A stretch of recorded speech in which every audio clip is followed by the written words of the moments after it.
Louvado seja o nome do Senhor. Queridos, redobre a sua atenção. É nítido que Gênesis capítulo de número 24 e versículo de número 52 fala de uma cerimônia, fala de um casamento. Aleluia. E por sinal um casamento muito bem sucedido. Mas existe um detalhe específico para que este casamento acontecesse, para que este casamento fosse realizado, para que este casamento obtivesse a bênção do Senhor, para que tudo ocorresse como Abraão pediu, porque este casamento foi um pedido de Abraão. Abraão já era de idade muito avançada, e ele percebeu que Isaque estava desconsolado, porque Isaque havia sofrido uma grande perda. Sua mãe Sara havia morrido. Abraão, que criou ele na presença de Deus, ensinou todos os rituais, todos os sacrifícios, ensinou a palavra do Senhor, que ele recebeu por fé ainda na Mesopotâmia. Falou dos grandes milagres, ele mesmo era um milagre, porque a sua mãe não podia ter filhos. Mas a Bíblia nos fala que houve um momento que Abraão percebeu que o seu filho espiritualmente estava pronto. Nunca lhe deu trabalho, porque foi criado na presença do Senhor, e muito bem criado. Foi criado na casa do pai. Mas depois que a sua mãe faleceu, ele estava triste, cabisbaixo. Agora, Abraão viu uma oportunidade para consolá-lo. Então, ele fez um pedido, e não foi um pedido qualquer. Ele chegou a um dos seus servos, que também não era um servo qualquer, era o servo mais antigo da sua casa.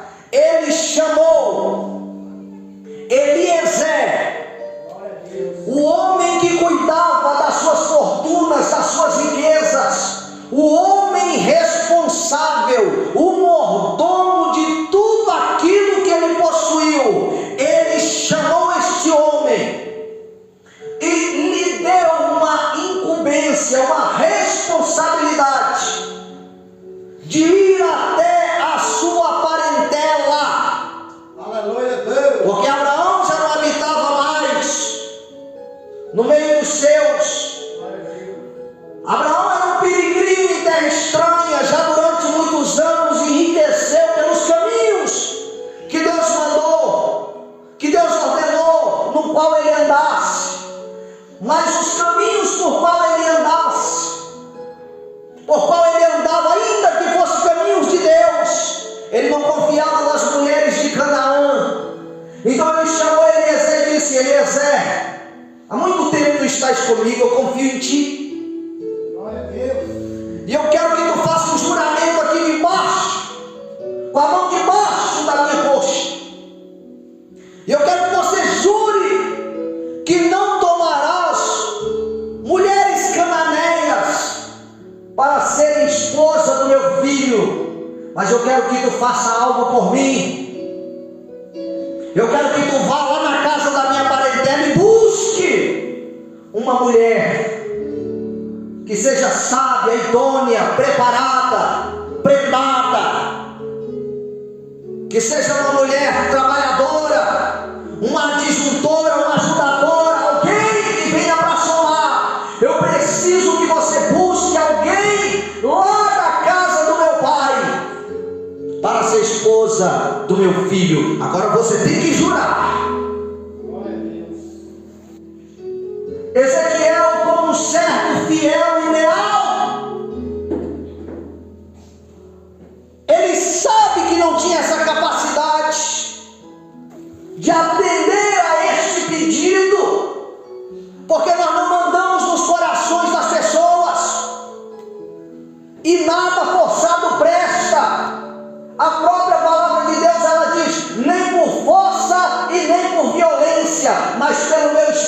assim diz o Senhor. Logo nós entendemos que tudo tem que ser de forma voluntária.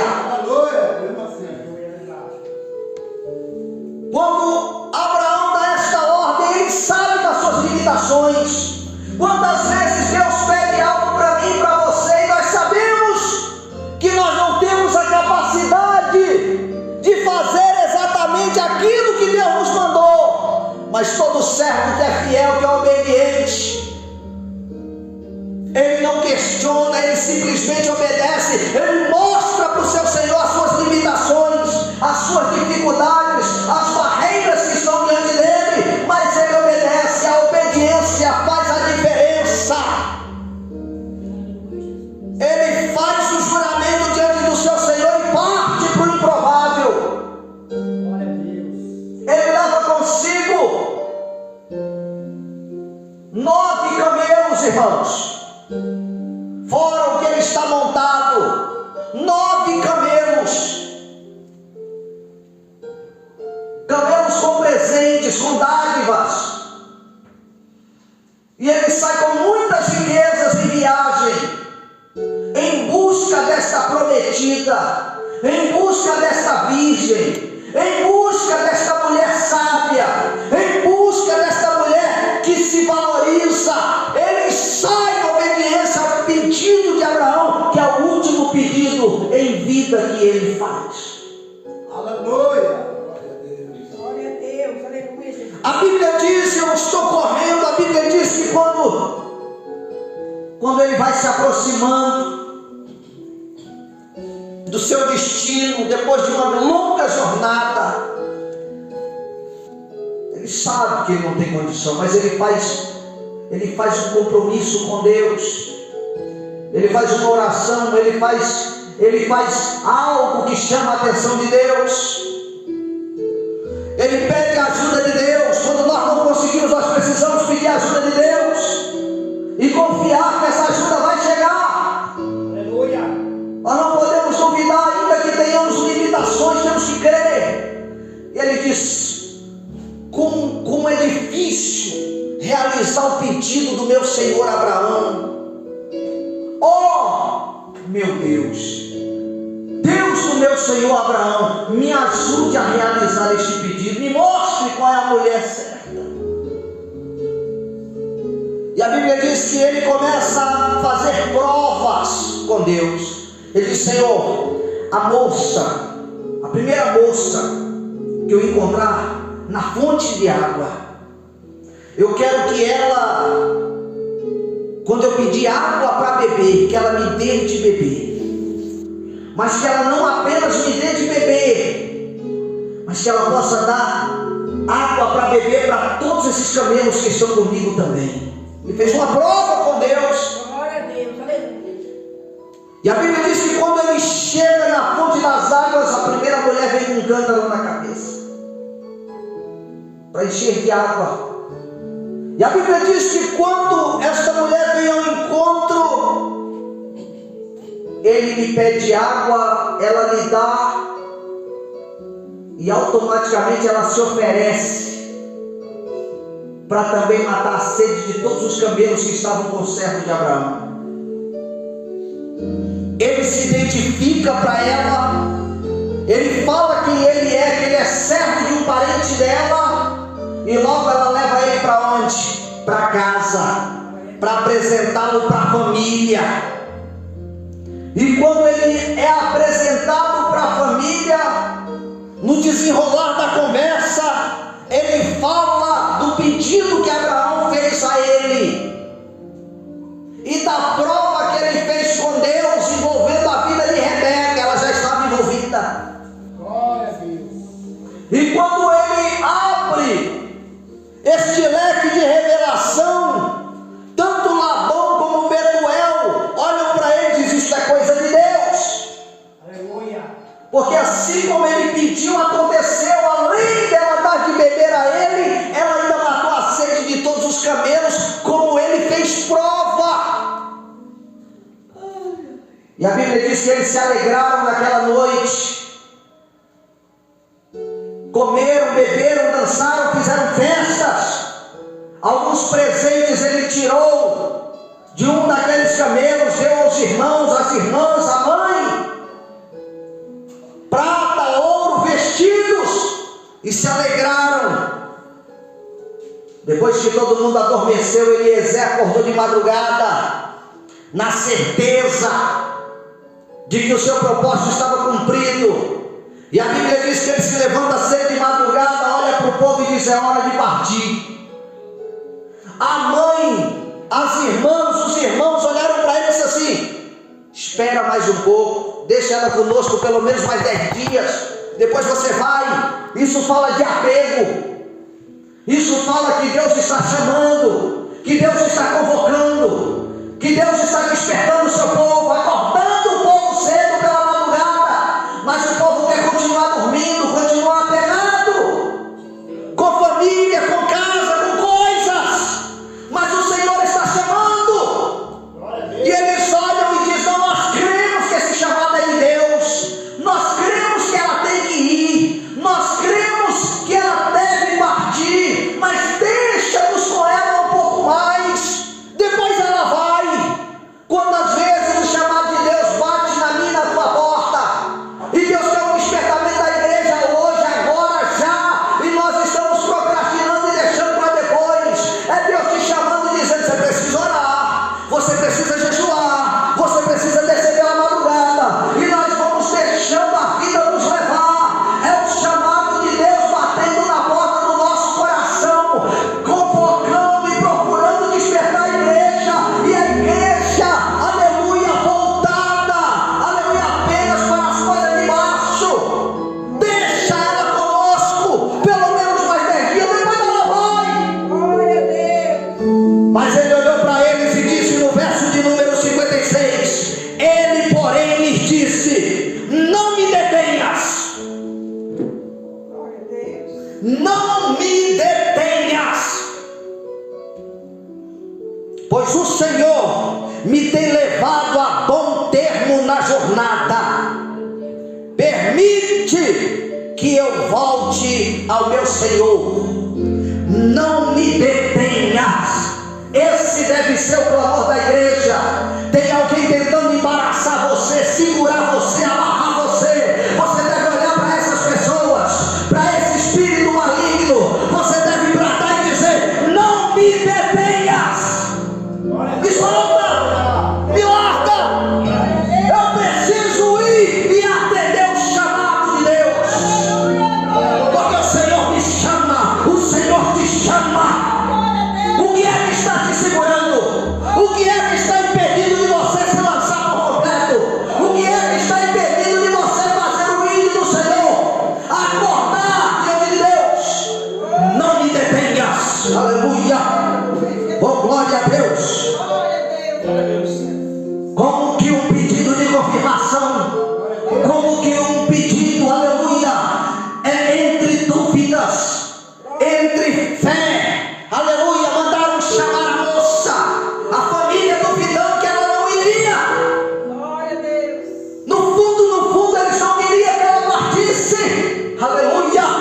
Não queriam ver a obra de Deus acontecer, sair do papel. Mas quando Deus chama, o diabo não impede.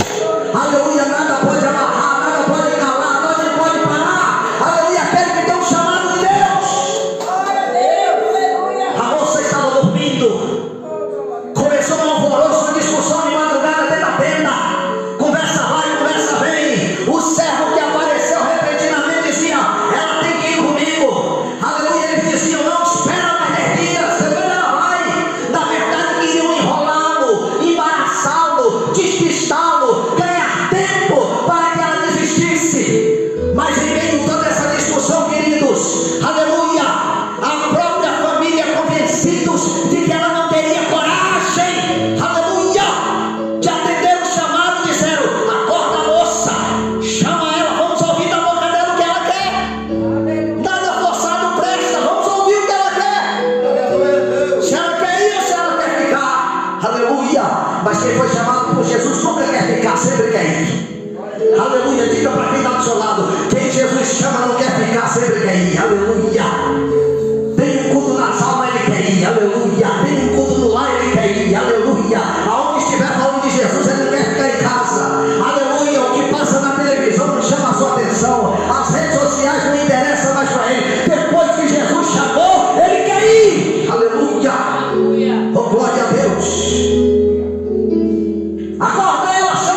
Nem você, Eliezer, que é o servo, que contou a revelação, que falou sobre o propósito da prova que você fez com Deus.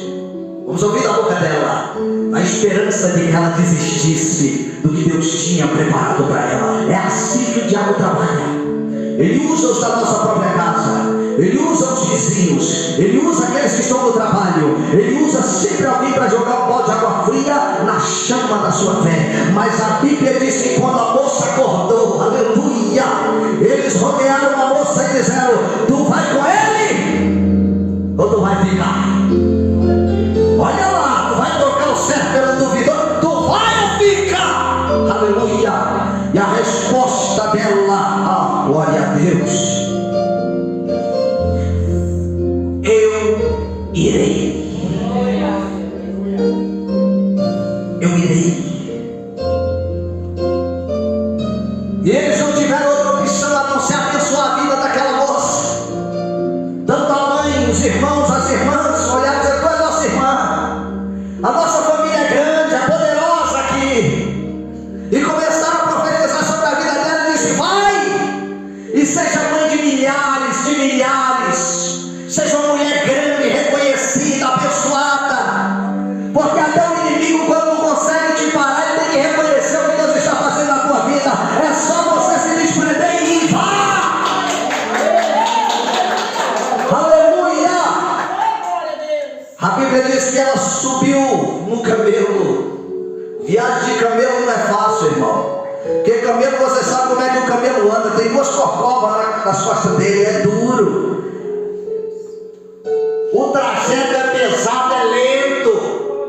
A caminhada tem que ter perseverança, paciência para chegar no destino. Camelo, você sabe, é altos e baixos.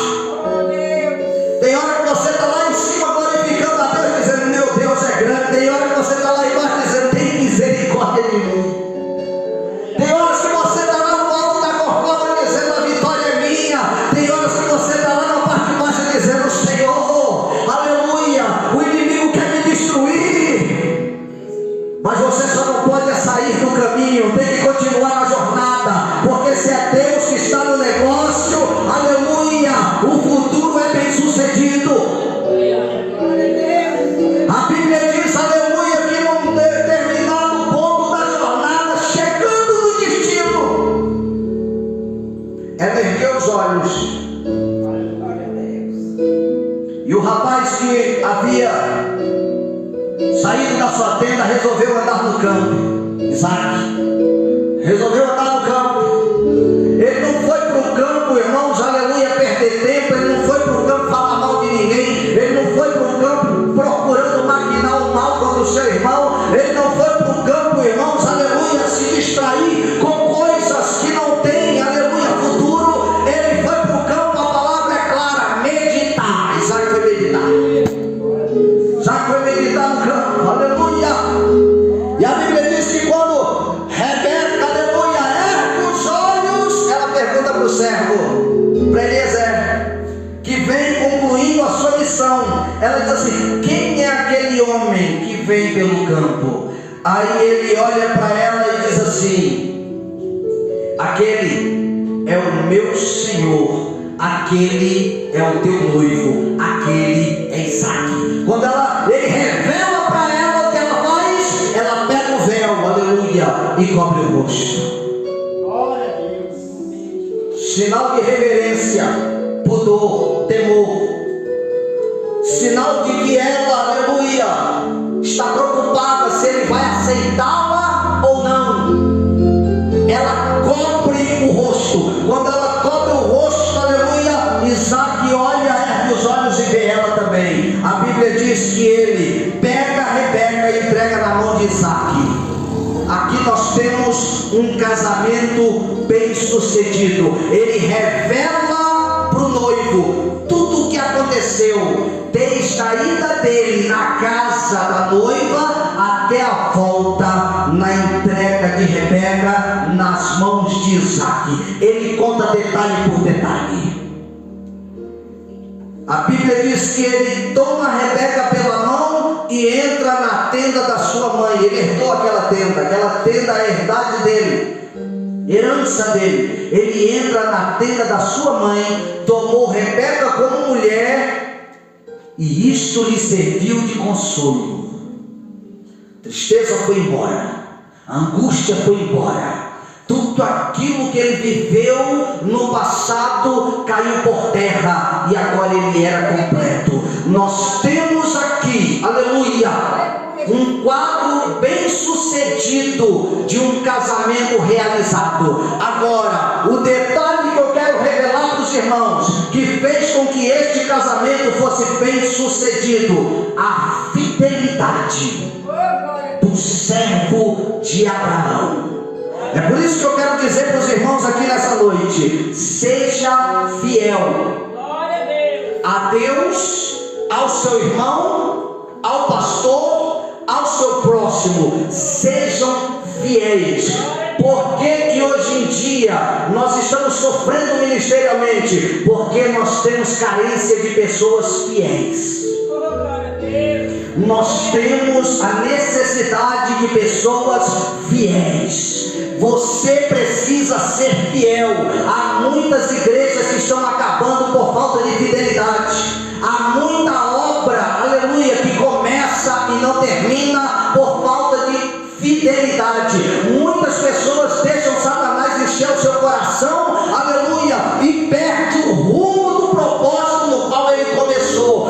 Quantas igrejas estão fechando por causa de fidelidade? Eu gostaria de dizer aos cantores que estão se formando aqui: esperem o tempo de Deus, não coloque os carros à frente dos bois. Espere, tenha paciência e maturidade. Quando Deus vai te abençoando, vai te dando dons, aleluia, e você diminui cada vez mais para que ele cresça na sua vida. Eu falo a cada um dos obreiros, porque nós temos passado por infidelidades neste ministério, por onde nós temos passado também.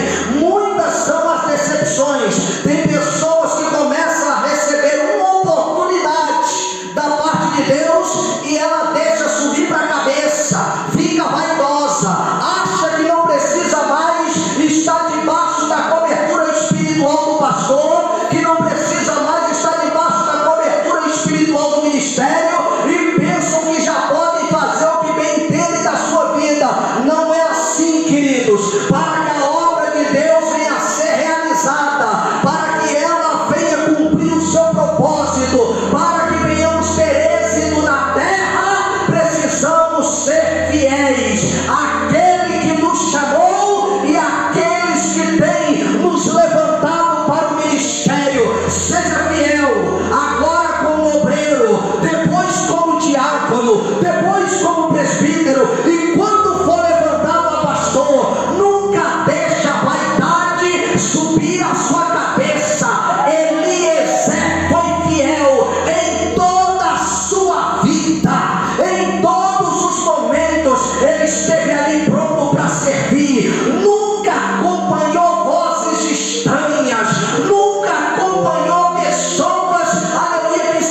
chamou, aleluia, é fiel para garantir as promessas dele na tua vida, aleluia, oh glória a Deus. Continue a raiva, a ira, o ódio de Saul nunca atrapalhou a amizade dele com Jonathan. Depois que Jonathan morreu, depois que Saul morreu, depois que toda a casa de Saul foi dizimada, sobrou apenas um aleijado com os pés quebrados, aleluia. E um determinado dia, a fidelidade daquela amizade entre Davi e Jonathan era tão forte que ele jurou para Jonathan, aleluia, que aquele que sobrevivesse, aleluia, cuidaria da descendência do outro. E Davi fez uma pergunta, porque ele conhecia a palavra de Deus, e a pergunta foi esta, carregada de fidelidade: existe ainda alguém da casa de Saul para que eu possa abençoar, para que eu possa cuidar, para que eu possa, aleluia, colocar na mesa comigo? Aleluia. Alguém falou: tem um aleijado dos pés, está numa terra esquecida, conhecida como Lodebar. O nome dele, aleluia, Mefibosete, aleluia. Ele morre de medo de ti, ó rei, porque ele até se esconde no meio do lixo. Davi falou: pois a partir de hoje ele não fica mais no lixo, a partir de hoje ele não fica mais na rua, a partir de hoje ele não fica mais desamparado. Hoje eu mando chamá-lo. Mandaram chamá-lo, aleluia. Ele se assentou na mesa, ele comeu com Davi, ele estava agora restituído de todos os seus bens, porque Deus honra a fidelidade. Seja fiel ao seu ministério, à oportunidade que